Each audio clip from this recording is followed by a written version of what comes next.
দেখুন ভাই, এবার থাইল্যান্ড থেকে এসে অপু বিশ্বাসের নাচের প্র্যাকটিসে চলে আসলেন জয় চৌধুরীর সাথে। কারণ হচ্ছে অপু বিশ্বাসের নতুন একটি সিনেমা করার ইচ্ছা আছে। সেই সিনেমা রিলিজ হওয়ার আগেই তো গানগুলো রিলিজ হয়ে যায়।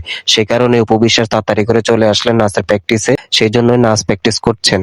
দেখুন ভাই, এই লোকটাই নায়িকার সাথে এটা কি করলো ভাই, দেখেন ভাই কিভাবে কাজটা সেরে নিল। কেউ বুঝার আগেই এই লোকটা নিজের কাজটা নিজেই সেরে নিল ভাই। দেখেন, এই যদি শুটিং এর অবস্থা হয় তাহলে ভবিষ্যতে এসব ছবি থেকে মানুষ কি শিখবে। দেখুন ভাই, এবার অ্যাওয়ার্ড অনুষ্ঠানে এসে পরিমণি এই বুইড়া বেটার সাথে এটা কি করছে ভাই। দেখুন, নিজের কাজটা নিজেই সেরে নিচ্ছেন ভাই। কেউ বোঝার আগে নিজের কাজটা নিজে সেরে নিয়েছেন। দেখেন, অ্যাওয়ার্ড অনুষ্ঠানটা হচ্ছে সম্মানীয় জায়গা। এই সম্মানীয় জায়গা যদি এরকম হয় তাহলে আমরা অ্যাওয়ার্ড অনুষ্ঠানে এসে কি শিখলাম। দেখুন ভাই, অনেক দিন পর অপু বিশ্বাস এবং আব্রাহাম খান জয়ের দুষ্টুমি কেউ দেখে না। দেখেন ভাই, আজকে নতুন একটি ভিডিও প্রকাশ করলাম ভাই আপনাদের জন্য। শাকিব খানের ছেলে আব্রাহাম খান জয়ের একটু দুষ্টুমি এবং অপু বিশ্বাসের সাথে সেটা করছেন থাইল্যান্ডে গিয়ে।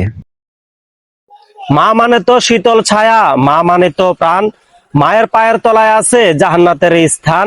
সারা দুনিয়া একদিকে আর মা একদিকে ভাই, মায়ের মতো আপন মানুষ আর তো কোথাও নাই। शाबाश बेटा, बहुत बढ़िया।